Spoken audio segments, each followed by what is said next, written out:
सूरज सा चमके हम स्कूल चले हम।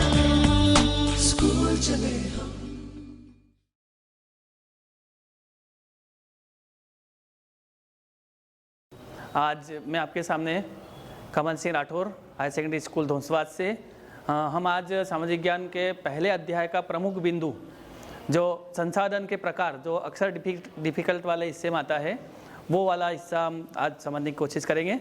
तो मेरे साथ आप लोग भी स्लाइड के साथ देखो और उस बिंदुओं को पूरी तन्मयता से अपने ऊपर अंदर उतारने की कोशिश करना ताकि परीक्षा में आपको उसका सहयोग मिल सके। बिंदु है हमारा संसाधन के प्रकार। संसाधन, इसके पहले अपन ये देखेंगे कि संसाधन है क्या। ठीक है, संसाधन हमारे पर्यावरण में उपलब्ध प्रत्येक वस्तु जो हमारी आवश्यकताओं को पूरा करने में प्रयुक्त की जा सकती है और जिसको बनाने के लिए प्रौद्योगिकी उपलब्ध है, जो आर्थिक रूप से संभाव्य और सांस्कृतिक रूप से मान्य है, एक संसाधन है। एक प्रश्न बनता है, आपने परीक्षा में देखा होगा कि संसाधन किसे कहते हैं, तो उसके उत्तर में हमें यही लिखना होता है कि संसाधन जो प्रकृति द्वारा प्रदत्त वस्तुएं हैं और उनको हमारे काम में लाने लायक प्रौद्योगिकी उपलब्ध हैं, वो सभी चीज़ें संसाधन कहलाती हैं। अब हम संसाधन के बारे में थोड़ा और जान लेते हैं कि जैसे हमारे आसपास उपस्थित हर वस्तु जिसका प्रयोग हम अपनी विभिन्न आवश्यकताओं को पूरा करने के लिए करते हैं, संसाधन कहलाती है। उदाहरण के लिए, जब हमें प्यास लगती है तो हम पानी पीकर अपनी प्यास बुझाते हैं। पानी या जल एक संसाधन है, ठीक है, जिसका उपयोग हम अपनी प्यास बुझाने के साथ साथ नहाने, कपड़ा धोने, सिंचाई आदि कार्यों के लिए भी करते हैं। पेड़ पौधे, वनस्पतियाँ भी एक संसाधन है जो हमारी विभिन्न आवश्यकताओं को जैसे भोजन, आवास, कपड़ा आदि को पूरा करती है। इसी तरह भूमि हमें कृषि हेतु उपजाऊ मिट्टी प्रदान करती है तथा तेल, कोयला और गैस यातायात और उद्योगों में ईंधन के रूप में प्रयोग किए जाते हैं। जो वस्तुएं हमें प्रकृति से प्राप्त होती है तथा जिनमें हम किसी प्रकार का परिवर्तन नहीं कर सकते, प्राकृतिक संसाधन कहलाती है। प्रकृति के द्वारा यह जैसी उत्पन्न होती है उनका हम उसी रूप में प्रयोग करते हैं, जैसे हवा, जल, सौर ऊर्जा, मिट्टी आदि। स्पष्ट है। और इसको छोटे रूप में अगर देखना चाहें, जैसा हमको एक प्रश्न आता है परीक्षा में छोटे रूप में कि प्राकृतिक संसाधन किसे कहते हैं, तो इसको समरी रूप में लेते थे, ऐसे संसाधन जिनको बनाने में मनुष्य का कोई योगदान नहीं होता है, अर्थात ये संसाधन हमें प्रकृति द्वारा निःशुल्क प्राप्त होते हैं, प्राकृतिक संसाधन कहलाते हैं। प्रकृति द्वारा प्रदत्त वो वस्तुएं सभी जो भी हमें मिल रही है और जिनका हम उपयोग हम सीधे करते हैं, हवा, जल, सौर ऊर्जा, मिट्टी, ये जैसे है वैसे ही इनका हम उपयोग करते हैं, ये प्राकृतिक संसाधन कहलाते हैं। मनुष्य की प्रगति, विकास तथा अस्तित्व प्राकृतिक संसाधनों पर ही निर्भर है।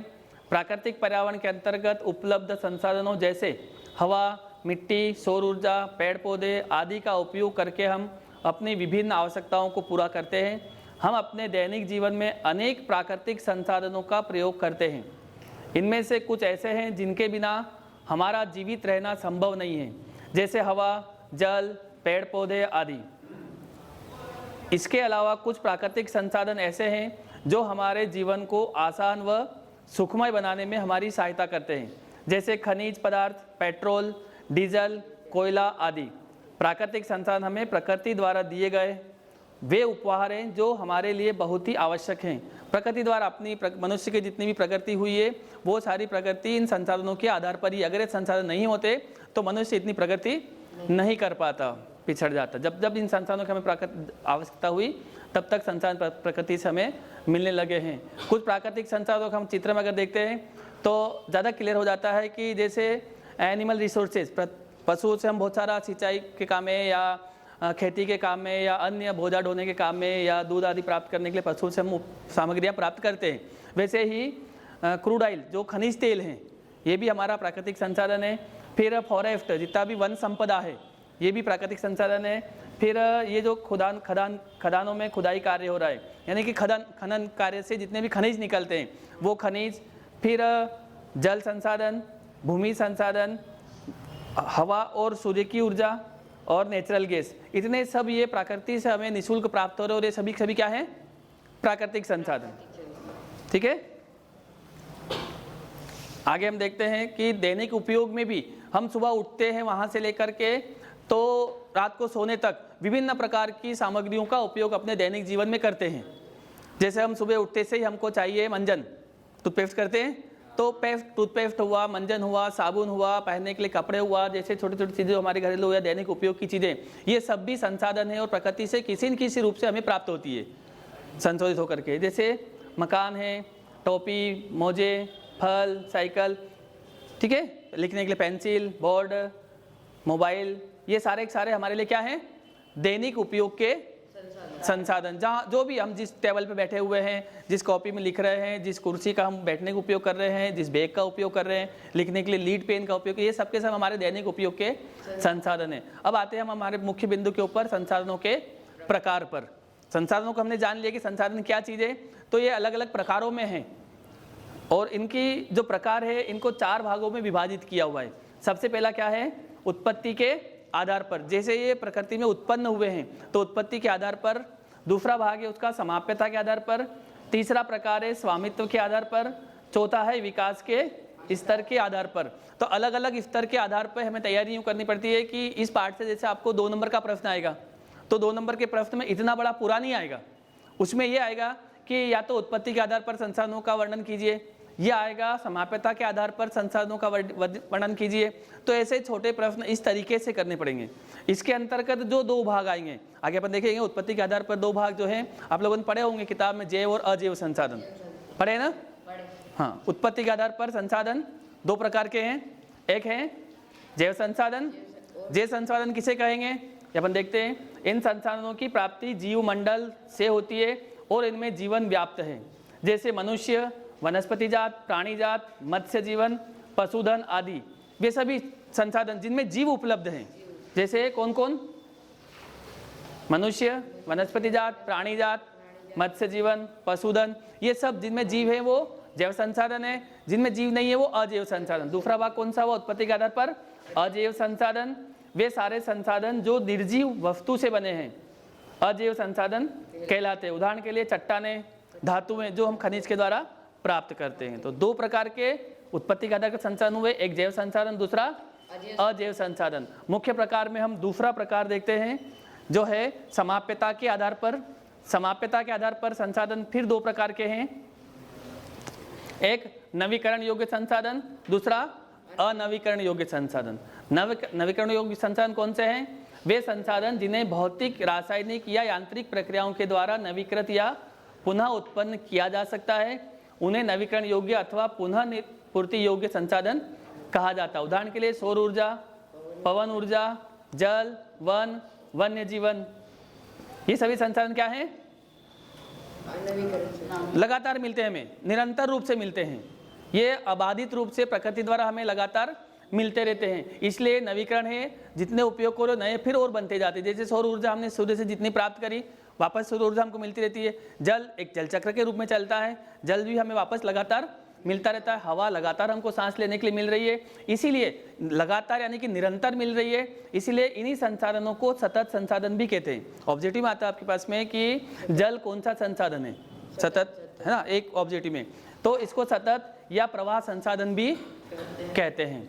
दूसरा है इसका अनवीकरण योग्य संसाधन। अनवीकरण योग्य संसाधन वे जिन्हें हम वापस नहीं बना सकते, एक बार उपयोग किया और खत्म, हमेशा के लिए वो खत्म हो जाते। तो 2 भाग इसके ये भी हो सकते हैं कि ये समाप्य संसाधन है और ये असमाप्य संसाधन है। ठीक है, नवीकरण योग्य को क्या कहेंगे, असमाप्य, ये खत्म नहीं होंगे कभी भी, ये लगातार हमारे उपयोग में आते रहेंगे। और ये अनवीकरण योग्य वो जो समाप्य है, जो हमेशा के लिए समाप्त होते, एक बार हमने उपयोग किया और वो खत्म हो गए। जैसे इसके बारे में पढ़ते हैं तो इन संसाधनों का विकास एक लंबे भूवैज्ञानिक अंतराल में होता है, जैसे खनिज और जीवाश्म ईंधन। इनमें धातुएं पुनः चक्रीय और जीवाश्म ईंधन अचक्रीय हैं। ये 2 भाग फिर से आपके पास में आ गए, एक चक्रीय और दूसरा अचक्रीय। अनवीकरण योग्य संसाधन प्रकृति से हम जितना ले लेते हैं उतना हमेशा के लिए खत्म हो जाता है। लोहा जितना हमने निकाल लिया उतना प्रकृति से खत्म हो गया, कोयला जितना निकाल लिया उतना कोयला पृथ्वी से खत्म हो गया। जितनी भी धातुएं हैं या खनिज पदार्थ है, पेट्रोलियम पदार्थ हुआ, ये सारे पदार्थ प्रकृति से जितना हम एक बार में निकाल लेते हैं वो हम वापस उसमें नया नहीं बना सकते, लाखों करोड़ों साल लगते हैं इसको बनने में। जीवाश्म ईंधन है ये, कभी किसी जमाने में बहुत सालों पहले प्रकृति पृथ्वी की उत्पत्ति के बाद में परिवर्तनकारी शक्तियों के द्वारा जो बड़े बड़े वन होंगे वो वन पृथ्वी के अंदर दब गए होंगे परतों में, तो वो कार्बनीकरण प्रक्रिया के बाद में फिर कोयले की चट्टानों के रूप में बदले हैं। बहुत लंबे भूगर्भिक प्रक्रियाओं के बाद बनते हैं, इतनी आसानी से नहीं बनते, इसलिए ये हम निकालते जा रहे हैं और ये खत्म होते चले जा रहे हैं। पर इसमें कुछ संसाधन ऐसे हैं जो हम नए तो नहीं बना सकते, लेकिन उनका पुनः उपयोग कर सकते हैं। जैसे धातुएं, लोहे को फिर वापस गला करके नया बना लेते हैं। ऐसे ही दूसरी जितनी भी धातुएं, सोना, चांदी, तांबा वगैरह, इनको भी फिर से काम में ले सकते हैं। तो ये जो धातुएं हैं ये चक्रीय संसाधन के अंतर्गत आती है। किसमें आती है? चक्री, पुनः काम में ले सकते हैं। लेकिन पेट्रोलियम, खनिज ईंधन, प्राकृतिक गैस, ये ऐसे हैं कि जितना उपयोग किया और खत्म, इसलिए वो अचक्रीय हैं। तो चक्रीय और अचक्रीय संसाधन के नाम से भी प्रश्न आता है। तो इसमें यहाँ भी ये भी बिंदु आप नोट करके रखना, याद रखना। तीसरा भाग है स्वामित्व के आधार पर, मतलब कि मालिक कौन, संसाधनों का मालिक कौन। मालिकाना हक के आधार पर संसाधनों के 4 प्रकार करते हैं। पहला है व्यक्तिगत संसाधन। इसमें आप देखते हैं कुछ संसाधन निजी स्वामित्व में होते हैं, जैसे किसान की भूमि। अब देखा, किसान की भूमि होता है, पट्टा उसका होता है, उसकी पावती होती है, तो उसका मालिक होता है। वैसे ही शहरों में भूखंड, प्लाट आदि लेते हैं लोग, घर व अन्य जायदाद के मालिक होते हैं। बाग, चारागाह, तालाब और कुआं का जल आदि संसाधनों के निजी स्वामित्व के उदाहरण हैं। जो व्यक्ति की खुद की है, जैसे कुआं खुदा व्यक्ति ने और उसमें भरा हुआ पानी वो आ रहा प्रकृति से, लेकिन उस पानी का मालिक वो खुद है। तालाब अगर बनाया है तो उस तालाब के पानी का वो मालिक है, आ रहा है फ्री में, प्रकृति दे रही है उसको, लेकिन उसने बनाया है तो उसका वो मालिक है। जमीन का टुकड़ा उसने खरीदा है प्लाट के रूप में, तो वो उसका मालिक है। इसलिए ये पहले कौन से प्रकार के संसाधन हुए? व्यक्तिगत संसाधन। दूसरे होते हैं सामुदायिक स्वामित्व वाले संसाधन। ऐसे संसाधन जिनका अकेले व्यक्ति नहीं, पूरा समुदाय मालिक होता है। जैसे गांव हुआ, समाज हुआ, परिवार हुआ, वो पूरे समाज उसके मालिक होते हैं, पूरे उसका देखरेख करते हैं, पूरी की जिम्मेदारी में होते हैं। इसमें देखते हो वे संसाधन समुदाय के सभी सदस्यों के लिए उपलब्ध होते हैं, जैसे चारण भूमि, शमशान भूमि, तालाब, पार्क, खेल मैदान आदि।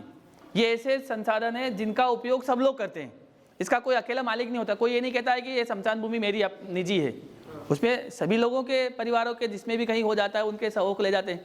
ऐसे ही जो सार्वजनिक तालाब होते हैं उनका उपयोग सभी करते हैं, खेल मैदानों का उपयोग सभी करते हैं, पार्क जो बगीचे वगैरह होते हैं उनका उपयोग भी सभी करते हैं। तो जो सभी उपयोग करते हैं गाँव में, मोहल्ले में या अपने शहर में, वो सार्वजनिक या आप लोगों ने जाना व्यक्तिगत संसाधन जिनके अपने व्यक्तिगत मालिक होते हैं। दूसरा है सामुदायिक स्वामित्व वाले संसाधन। ये संसाधन समुदाय के सभी सदस्यों के लिए उपलब्ध होते हैं, यानी कि इनका उपयोग सारे लोग करते हैं, केवल एक अकेला व्यक्ति नहीं, एक अकेला परिवार नहीं। मोहल्ले में, गांव में, समाज में या शहर में जितने लोग होते हैं वो सभी लोग सामुदायिक संसाधनों का उपयोग करते हैं। उनके अंतर्गत क्या क्या है? चारण भूमि, शमशान भूमि, तालाब, पार्क, खेल मैदान आदि।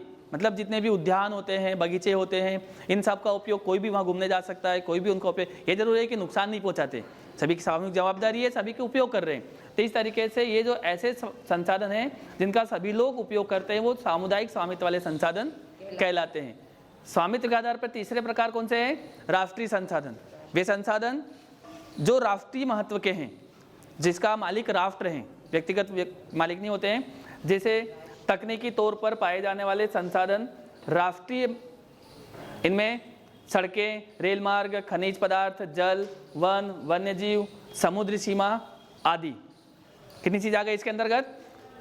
देश के अंदर जितनी सड़कें हैं, रेल मार्ग हैं, खनिज पदार्थ, जितनी भी खदानें हैं, हम लोग पढ़ते हैं ना, झारखंड में इतनी खदानें हैं, उड़ीसा में इतनी खदानें हैं, छत्तीसगढ़ में इतनी खदानें हैं। तो इन सब खदानों का मालिक कोई व्यक्तिगत नहीं होता है, देश होता है, पूरा भारत।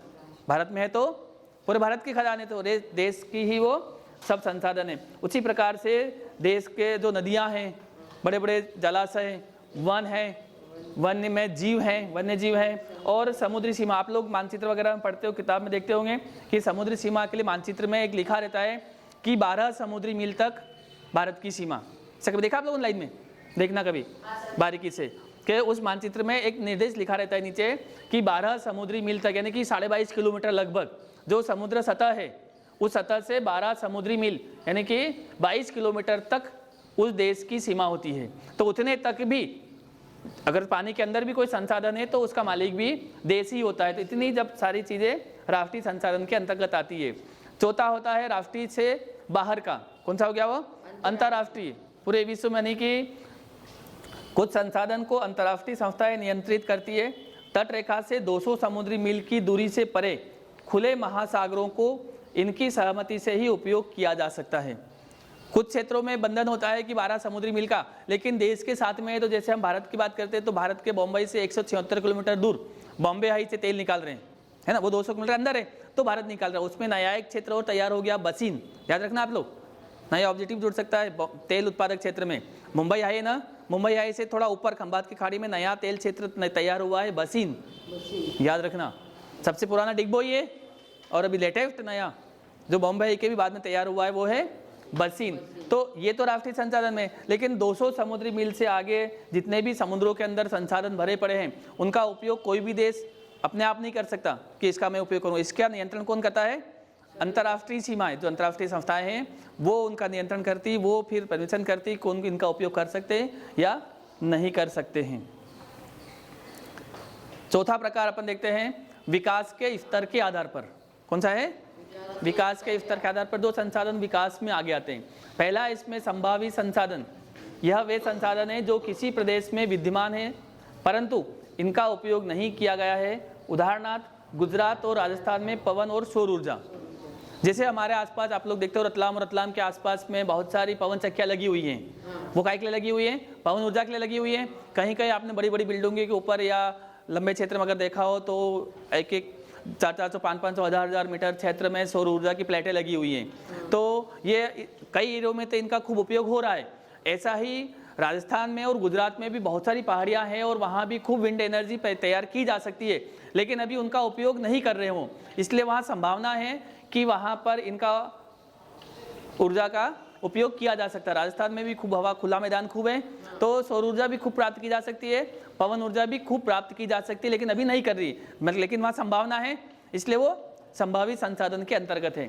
दूसरा है विकसित संसाधन, जो संसाधन वे संसाधन जिनका सर्वेक्षण किया जा चुका है और इनका उपयोग की गुणवत्ता और मात्रा निर्धारित की जा चुकी है, विकसित संसाधन कहलाते हैं। यह प्रौद्योगिकी और विकास पर निर्भर करता है। मतलब जिन संसाधनों को मनुष्य ने उपयोग करना सीख लिया है और उनको प्रौद्योगिकी तरीके से अपने लिए उपयोग में कर रहे हैं, वे सारे विकसित से, मतलब आज की तारीख में हम लोग जितने भी संसाधन उपयोग कर रहे हैं वे सारे किस गिनती में है? विकसित संसाधन। हम उपयोग कर रहे हैं वो सारे विकसित संसाधन है, इसका उपयोग किया जा रहा है, ये आगे की संभावनाओं में। उसके बाद में है भंडार। कौन सा है तीसरे प्रकार? भंडार, जिनका उपयोग अभी नहीं किया जा रहा है, भविष्य में करेंगे। तो वे भंडार वे पदार्थ हैं जो मानव की आवश्यकताओं की पूर्ति कर सकते हैं किंतु पहुंच से बाहर है, भंडार में शामिल है। जैसे हाइड्रोजन ऊर्जा, अभी हम देख रहे हैं कि संभावित संसाधन में अभी पवन ऊर्जा और सौर ऊर्जा का ही उपयोग नहीं कर पा रहे हैं, तो हाइड्रोजन ऊर्जा तो उसके बहुत आगे की ओर। तो संभावना है कि भविष्य में जाकर के दूसरा, जैसे वो अनवीकरणीय संसाधन वाले खनिज तेल, पेट्रोलियम, डीजल, प्राकृतिक गैस खत्म हो जाएंगे, तो आगे ईंधन के रूप में क्या उपयोग करेंगे? तो आगे के उपयोग में इनके साथ साथ में हाइड्रोजन ऊर्जा का भी उपयोग शुरू करना पड़ेगा। ये किस में है? भंडार में। प्रकृति में खूब भंडार पड़ा हुआ है, लेकिन अभी इसका उपयोग शुरू नहीं किया हुआ है। चौथे हैं संचित कोष। कौन से हैं? ये थोड़ा इधर आ गया है, संचित कोष। यह संसाधन भंडार का ही हिस्सा है जिनका उपयोग भविष्य की आवश्यकताओं में किया जा सकता है, जैसे बांधों एवं नदियों का जल तथा वन आदि संचित कोष हैं। अभी बहुत सारी नदियाँ, बहुत सारे वन, इनका अभी किसी भी प्रकार से उपयोग हम करना शुरू नहीं कर पा रहे, लेकिन भविष्य में इनका उपयोग करेंगे, करना ही पड़ेगा, संसाधन कहाँ से लाएंगे? तो ये भी एक तरीके से भंडार का ही हिस्सा है। तो 4 प्रकार हुए विकास के स्तर के आधार पर। इस प्रकार से संसाधन के चारों प्रकार पूर्ण होते हैं। इसमें जो प्रमुख प्रश्न बनते हैं वो आप लोग ने देखे होंगे, आपने पढ़े भी होंगे। संसाधन के प्रकार कौन कौन से हैं, उनके नाम लिखिए। छोटा प्रश्न बनने पड़ेंगे फिर आपको। जैव अजैव संसाधन किसे कहते हैं, उदाहरण सहित लिखिए। फिर बनता है नवीकरण अनवीकरण योग्य संसाधन किसे कहते हैं। उसके अलावा स्वामित्व के आधार पर संसाधनों का वर्णन कीजिए। फिर संभाव्य एवं विकसित संसाधनों में अंतर लिखिए। इस प्रकार से छोटे छोटे प्रश्न, क्योंकि इस टॉपिक में आपके 2 नंबर के प्रश्न आएंगे, तो छोटे, पूरा प्रकार एक साथ नहीं आएगा, चारों प्रकार एक साथ से नहीं आएंगे। तो आपको क्या करना है, इन प्रकारों में से अलग अलग छोटे छोटे प्रश्न निकाल करके अपने को तैयारी करना है। तो जैसे आप लोगों ने देखा कि हमने संसाधनों के 4 प्रकार पढ़े, ठीक है। संसाधनों के प्रकार में हमने उनके 4 प्रकार पढ़े। 4 तो याद है आपको? 4 प्रकार में पहला प्रकार था उत्पत्ति के आधार पर। कौन सा था? उत्पत्ति के आधार पर। उत्पत्ति के आधार में फिर दो प्रकार के हैं, एक जैव संसाधन, दूसरा अजैव संसाधन। वो आपने अच्छे से देखा, जैव संसाधन जिनमें जीव होता है, अजैव संसाधन जिनमें जीव नहीं होता है लेकिन मनुष्य के काम में आते हैं। दूसरा था समाप्यता के आधार पर। समाप्यता के आधार पर में क्या है, एक नवीकरणीय संसाधन, दूसरा अनवीकरणीय संसाधन। नवीकरण संसाधन वे जो वापस नए नए बनाए जा रहे हैं, अनवीकरण संसाधन जिन नए नहीं बनाए जा सकते। उसमें दो भाग जरूर थे, एक चक्रीय संसाधन, दूसरा अचक्रीय संसाधन। ठीक है। तीसरा था हमारा स्वामित्व के आधार पर, मालिक, उनका मालिक कौन है। मालिकाना हक के आधार पर जो संसाधन है वो फिर चार प्रकार के हैं। पहला व्यक्तिगत संसाधन, जैसे कि भूखंड, प्लाट, मकान आदि, खेती की जमीन। दूसरा सामुदायिक संसाधन, सामुदायिक या सार्वजनिक संसाधन जिनका उपयोग पूरा समाज, पूरा परिवार, पूरे मोहल्ले के, पूरे गांव के, पूरे शहर के लोग करते हैं, जैसे पार्क, उद्यान आदि। चौथे प्रकार थे, क्या थे, विकास के स्तर के आधार पर। कैसे थे, विकास के स्तर के आधार पर। उसमें था पहला संभावी संसाधन, जो आगे भविष्य की संभावना है, जैसे हमने पढ़ा गुजरात और राजस्थान में विंड एनर्जी, सौर ऊर्जा अभी आएगी, अभी नहीं कर पा रहे वो। दूसरा था विकसित संसाधन, है ना, विकसित संसाधन जो विकसित हो गए और जिनका उपयोग अभी हम कर रहे हैं। तीसरे थे भंडार, जो प्रकृति में भंडार भरे पड़े हैं, आगे जाकर के हम उपयोग कर सकेंगे, जैसा हाइड्रोजन ऊर्जा।